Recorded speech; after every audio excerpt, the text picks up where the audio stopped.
آج کی کہانی دبئی کے ایک خوفناک گھر اور سڑک کے سفر پر مبنی ہے، جہاں ایک پاکستانی دوست حارث اور اس کا دوست پراسرار واقعات کا سامنا کرتے ہیں۔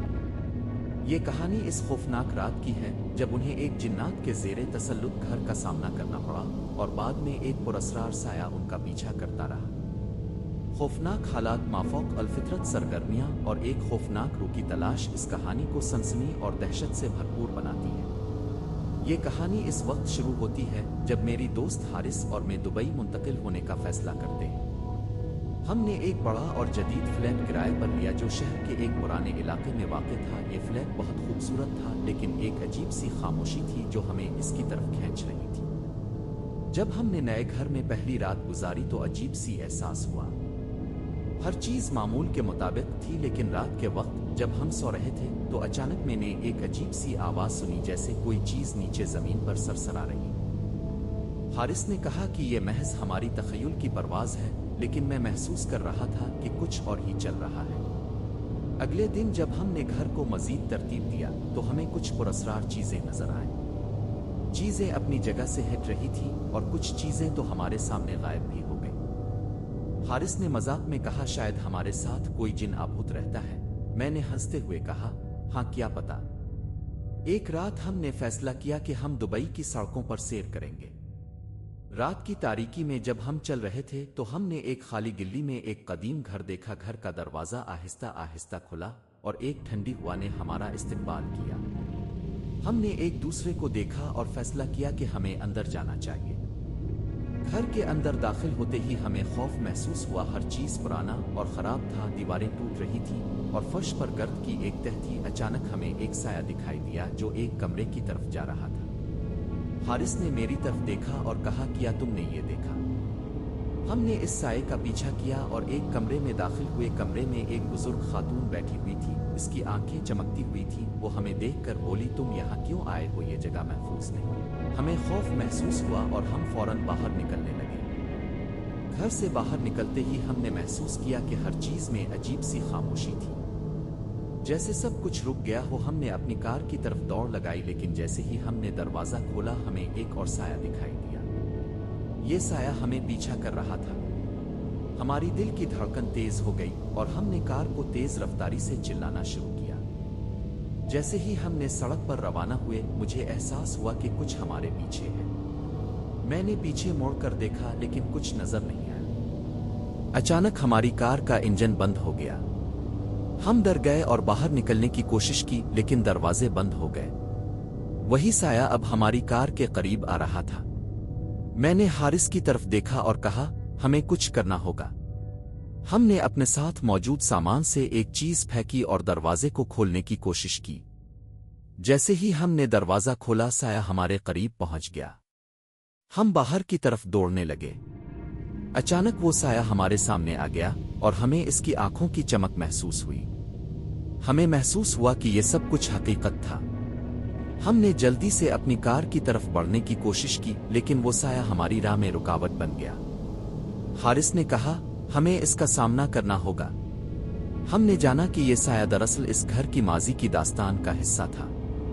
یہ ایک روح تھی جو اپنے کھوئے ہوئے پیارے کی تلاش میں تھی۔ ہم نے دل جمعی کے ساتھ اس روح کے سامنے کھڑے ہو کر کہا، ہم آپ کی مدد کرنا چاہتے ہیں۔ روح نے ہماری بات سنی اور ہمیں ایک خاص جگہ کی طرف اشارہ کیا۔ جیسے ہی ہم نے اس جگہ کی طرف بڑھنے کی کوشش کی وہ سایہ آہستہ آہستہ ختم ہو گیا اور سب کچھ دوبارہ نارمل ہو گیا۔ ہمیں یہ احساس ہوا کہ بعض اوقات خوفناک تجربات ہمیں نئی راہوں کی طرف لے جاتے ہیں۔ ہم نے دبئی کے اس خوفناک سفر سے سبق سیکھا کہ کبھی کبھی خوف کو سمجھنا ضروری ہوتا ہے۔ ہم نے اس واقعے کے بعد اپنے نئے گھر میں دوبارہ داخل ہونے کی ہمت کی، لیکن ہم جانتے تھے کہ ہمیں ہمیشہ اپنی حفاظت کرنی ہوگی۔ ہم نے اپنے سفر کو جاری رکھا، لیکن اس واقعے نے ہمیں ہمیشہ کے لیے بدل دیا۔ ہماری آج کی کہانی ایک خاندان کی ہے جو کالا جادو کا شکار ہوا۔ یہ سب کچھ اس وقت شروع ہوا جب میرے بھائی یاسر کی دبئی میں اچھی نوکری لگ گئی۔ ہمارے خاندان کے کچھ لوگوں کو یہ بات بالکل پسند نہیں آئی اور وہ حسد کی آگ میں جلنے لگے۔ کچھ ہی عرصے بعد ہمیں پتہ چلا کہ انہی لوگوں نے ہمارے اوپر کالا جادو کروایا، جس کا مقصد تھا کہ یاسر کی ترقی اور خوشحالی میں رکاوٹ ڈالی جائے۔